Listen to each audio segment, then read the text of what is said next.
Good morning, all of you. Today we will study history, concluding part of History Chapter 6, page number 77. Iron and steel factories come up in India.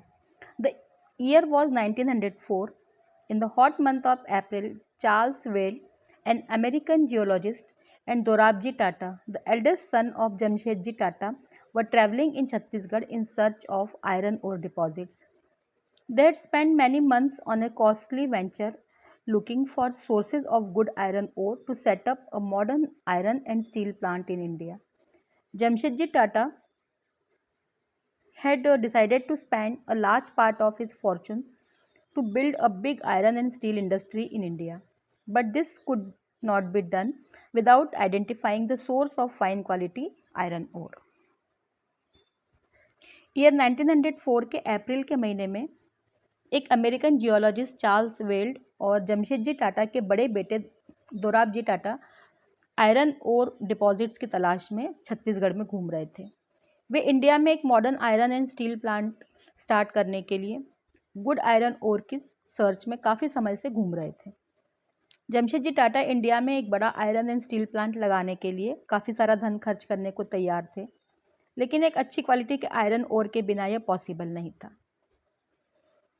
One day, after traveling for many hours in the forest, Weld and Dorabji came upon a small village and found a group of men and women carrying basket loads of iron ore.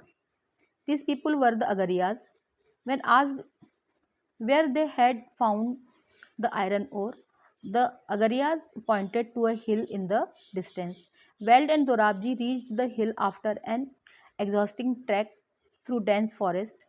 On exploring the hill, the geologists declared that they had at last found what they had been looking for. Razhara Hills had one of the finest ores in the world.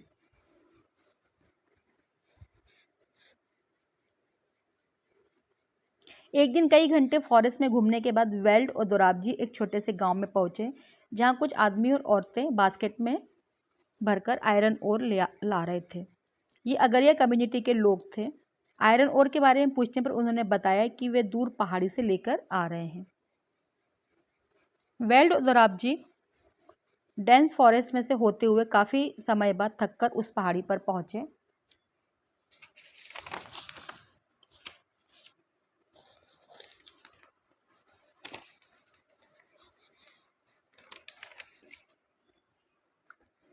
हिल को study करने के बाद geologist weld ने बताया कि उन्हें जिस चीज़ की तलाश थी वह मिल चुकी है। रजारा हिल्स दुनिया के सबसे फाइनेस्ट आयरन और डिपॉजिट्स में से एक थी।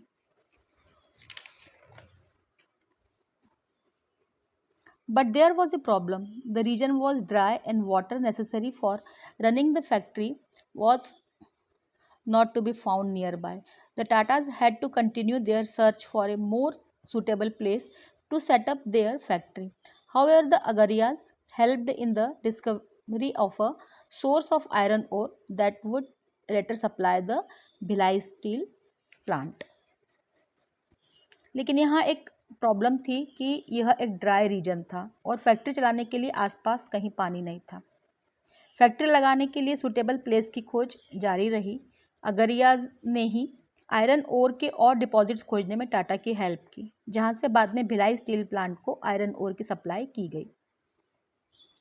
A few years later, a large area of forest was cleared on the banks of the river Suvarnarekha to set up the factory and an industrial township Jamshedpur. Here, there was water near iron ore deposits. The Tata Iron and Steel Company TISCO that came up began producing steel in 1912. कई वर्षों के बाद river Subarnarekha के तट पर बहुत सारा जंगल साफ करके फैक्ट्री और एक इंडस्ट्रियल टाउनशिप जमशेदपुर बसाने के लिए जगह बनाई गई। यहाँ पर आयरन और डिपॉजिट्स के साथ ही पानी भी अवेलेबल था। यहाँ पर Tata Iron and Steel Company की स्थापना हुई, जिसने 1912 में प्रोडक्शन चालू किया। TISCO was set up at an opportune time. All Through the late 19th century, India was importing steel that was manufactured in Britain. Expansion of the railways in India. Now come to the page number 78. Had provided a huge market for rails that Britain produced. For a long while, British experts in the Indian railways were unwilling to believe that good quality steel could be produced in India.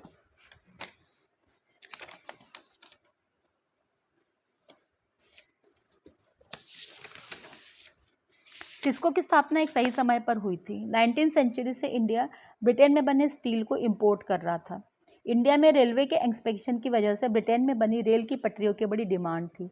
Indian railways के British experts यह मानने के लिए तैयार ही नहीं थे कि India में भी गुड क्वालिटी स्टील बनाया जा सकता है। By the time TISCO was set up, the situation was changing. In 1914, the First World War broke out. Steel in Europe Steel produced in Britain now had to meet the demands of war in Europe. So import of British steel into India declined dramatically, and the Indian Railway turned to TISCO for supply of rails. As the war dragged on for several years, TISCO had to produce shells and carriage wheels for the war. By 1919, the colonial government was buying 90% of the steel manufactured by TISCO. Over time, TISCO became the biggest steel industry within the British Empire. जब टिस्को की स्थापना हुई, situations change होने लगी थी। 1914 में first world war शुरू हुआ। ब्रिटेन में बनने वाले स्टील का यूज़ यूरोप में हो रहे वॉर में होने लगा। इस कारण इंडिया इंपोर्ट होने वाले स्टील की मात्रा में कमी आ गई और इंडियन रेलवेज को रेल की पटरियों की सप्लाई के लिए टिस्को की हेल्प लेनी पड़ी। वॉर कई वर्षों चला। टिस्को को तोप के गोलों के शेल्स और लोहे के पहिए भी बनाने का